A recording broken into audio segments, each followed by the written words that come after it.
हयात लेके चलो, कायनात लेके चलो, चलो तो सारे जमाने को लेके चलो। कभी मुश्किल से होगी, कभी आसान से होगी, ये माना कि इस जमाने में तेरा नाम तेरे काम से होगी। तू कितनी भी शौहरत की बुलंदी पे पहुंच जा, लेकिन तेरी पहचान तेरे पिता के नाम से होगी। ಇವತ್ತು ಈ ಒಂದು ಕಾರ್ಯಕ್ರಮ ಒಂದು ಐತಿಹಾಸಿಕ ಕಾರ್ಯಕ್ರಮ। ಆರ್ಟಿಕಲ್ 371J ತಿದ್ದುಪಡಿಯಾಗಿ 10 ವರ್ಷ ಆಗಿದೆ। ಮೊನ್ನೆ ತಾನೇ ಸೆಪ್ಟೆಂಬರ್ 17ನೇ ತಾರೀಕಿಗೆ ಒಂದು ದಶಮಾನೋತ್ಸವ ಕಾರ್ಯಕ್ರಮವೂ ಕೂಡ ನಾವು ಮಾಡಿದ್ವಿ। ಆರ್ಟಿಕಲ್ 371J ಇತ್ತು ಸುಮಾರು 40 ವರ್ಷ ಶ್ರಮವನ್ನು ಪಟ್ಟು ಇದರ ರೂವಾರಿಯಾಗಿರುವಂತಹ ನಮ್ಮ ಅಖಿಲ ಭಾರತ ಕಾಂಗ್ರೆಸ್ ಸಮಿತಿಯ ಅಧ್ಯಕ್ಷರಾಗಿರುವಂತಹ ಸನ್ಮಾನ್ಯ ಮಲ್ಲಿಕಾರ್ಜುನ್ ಖರ್ಗೆ ಸಾಹೇಬರು ಹಾಗೂ ದಿವಂಗತ ಧರಮ್ ಸಿಂಗ್ ಸಾಹೇಬರು ಹಾಗೂ ಹಲವಾರು ಎಲ್ಲ ಹೋರಾಟಗಳ ಒಂದು ಶ್ರಮದಿಂದ ಇವತ್ತಿನ ದಿವಸ ಆರ್ಟಿಕಲ್ 371J ತಿದ್ದುಪಡಿಯಾಗಿ ಸುಮಾರು 14,000 ಕೋಟಿ ಅನುದಾನ ಕಳೆದ ಒಂದು 10 ವರ್ಷದಲ್ಲಿ ನಮ್ಮ ಭಾಗಕ್ಕೆ ಬಿಡುಗಡೆಯಾಗಿದೆ।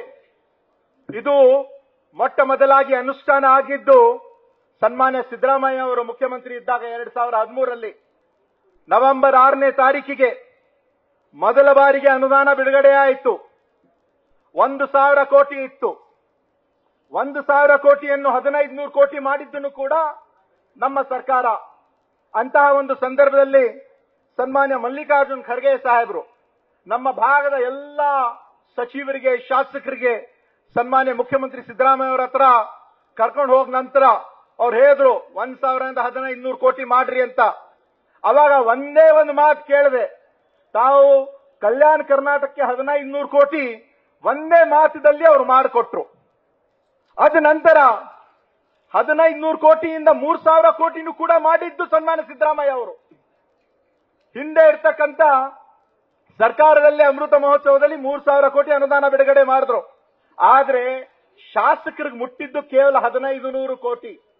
ಇನ್ನ 1,500 ಕೋಟಿ ಇರ್ತಕ್ಕಂಥ ಅದು ಮುಖ್ಯಮಂತ್ರಿ ಹತ್ರ ಇತ್ತು। ಆದ್ರೆ ನಮ್ಮ ಸರ್ಕಾರ ಬಂದಾಗ 3,000 ಕೋಟಿ ಅನುದಾನವನ್ನು ಕೂಡ ಕೊಟ್ಟಿದ್ದು ಅದು ನೇರವಾಗಿ ಪಕ್ಷಾತೀತವಾಗಿ ಎಲ್ಲಾ ಶಾಸಕರಿಗೆ, ಕಾಂಗ್ರೆಸ್, ಬಿಜೆಪಿ, ಜೆಡಿಎಸ್ಗೆ ಎಲ್ಲರಿಗೆ ಸಮಾನತೆಯಿಂದ ಅನುದಾನ ಬಿಡುಗಡೆ ಮಾಡಿದ್ದು ನಮ್ಮ ಸಿದ್ದರಾಮಯ್ಯ ಸರ್ಕಾರ।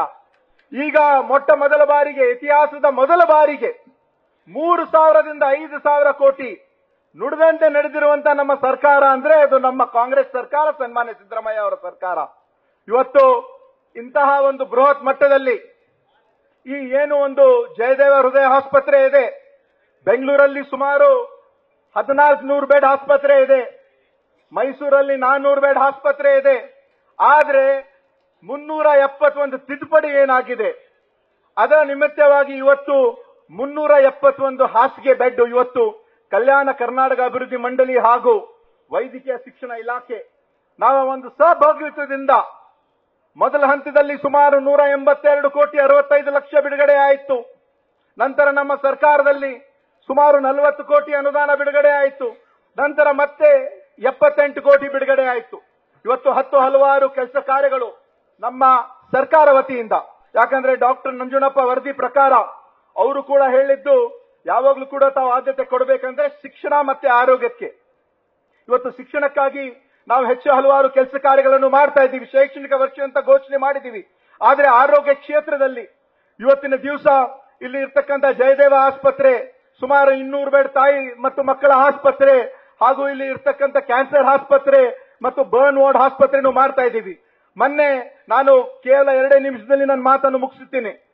ಮೊನ್ನೆ ಇರ್ತಕ್ಕಂಥ ಸೆಪ್ಟೆಂಬರ್ 17ನೇ ತಾರೀಕಿಗೆ ನಮ್ಮ ಇಲ್ಲಿ ನಡೆದಿರುವಂತಹ ಸಚಿವ ಸಂಪುಟದಲ್ಲಿ ಕಲ್ಯಾಣ ಕರ್ನಾಟಕಗೋಸ್ಕರ ವಿಶೇಷವಾಗಿ ಆರೋಗ್ಯ ಇಲಾಖೆಯಿಂದ ಸುಮಾರು 857 ಕೋಟಿ ಅನುದಾನ ಬಿಡುಗಡೆಯಾಗಿದೆ। 857 ಕೋಟಿ, ಅದರಲ್ಲಿ ಕಲ್ಯಾಣ ಕರ್ನಾಟಕ ಅಭಿವೃದ್ಧಿ ಮಂಡಳಿ ವತಿಯಿಂದ 1/3 ಅಮೌಂಟ್ ಸುಮಾರು 319 ಕೋಟಿ ಪ್ರಾಥಮಿಕ ಆರೋಗ್ಯ ಕೇಂದ್ರಗಳು, ಸಮುದಾಯ ಆರೋಗ್ಯ ಕೇಂದ್ರಗಳು, ಅರ್ಬನ್ ಸಿಎಚ್ಸಿ, ಅರ್ಬನ್ ಪಿಎಚ್ಸಿ, ತಾಯಿ ಮತ್ತು ಮಕ್ಕಳ ಆಸ್ಪತ್ರೆಗಳು, ಆಂಬ್ಯುಲೆನ್ಸಸ್ಗಳು ಹಾಗೂ ತಾಲೂಕು ಮಟ್ಟದಲ್ಲಿ ಇರ್ತಕ್ಕಂಥ ಆಸ್ಪತ್ರೆಯ ಒಂದು ಮೇಲ್ದರ್ಜನೆಗಳು ಯಾವಾಗಲೂ ಕೂಡ ನಮ್ಮ ಸರ್ಕಾರ ಹೆಚ್ಚಿನ ಒಂದು ಕಾಳಜಿ ಈ ಒಂದು ಅಕ್ಷರ ಮತ್ತೆ ಆರೋಗ್ಯ, ಶಿಕ್ಷಣ ಮತ್ತೆ ಆರೋಗ್ಯ ಕ್ಷೇತ್ರದಲ್ಲಿ ಹೆಚ್ಚನ್ನು ಕೊಡ್ತಾ ಇದೆ. ಇವತ್ತು ನಮ್ಮೆಲ್ಲರಿಗೆ ಈ ಒಂದು ಭಾಗದಲ್ಲಿ ಇರ್ತಕ್ಕಂಥ ಎಲ್ಲ ಜನರಿಗೆ ಬಹಳ ಅನುಕೂಲ ಆಗಿದೆ.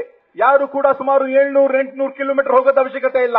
ಇಂತಹ ಒಂದು ಕಾರ್ಯಕ್ರಮ ಜನರಿಗೆ ಮುಟ್ಟಿದೆ ಅಂದ್ರೆ ಇವರು ಲೋಕಾರ್ಪಣೆ ಮಾಡಿರುವಂತ ಸನ್ಮಾನ್ಯ ಮಲ್ಲಿಕಾರ್ಜುನ್ ಖರ್ಗೆ ಸಾಹೇಬರಿಗೆ ಹಾಗೂ ಸನ್ಮಾನ್ಯ ಸಿದ್ದರಾಮಯ್ಯ ಅವರಿಗೆ ನಾನು ತಮ್ಮೆಲ್ಲರ ಪರವಾಗಿ ಮತ್ತೊಮ್ಮೆ ಧನ್ಯವಾದಗಳನ್ನು ಹೇಳುತ್ತಾ ಎರಡು ಮಾತನ್ನು ಮುಗಿಸುತ್ತೇನೆ. ಜೈ ಹಿಂದ್, ಜೈ ಕರ್ನಾಟಕ. ನ್ಯೂಸ್ ಫಸ್ಟ್ ನಿರ್ಭೀತಿಯಿಂದ ನಿಮ್ಮ ಪರವಾಗಿ.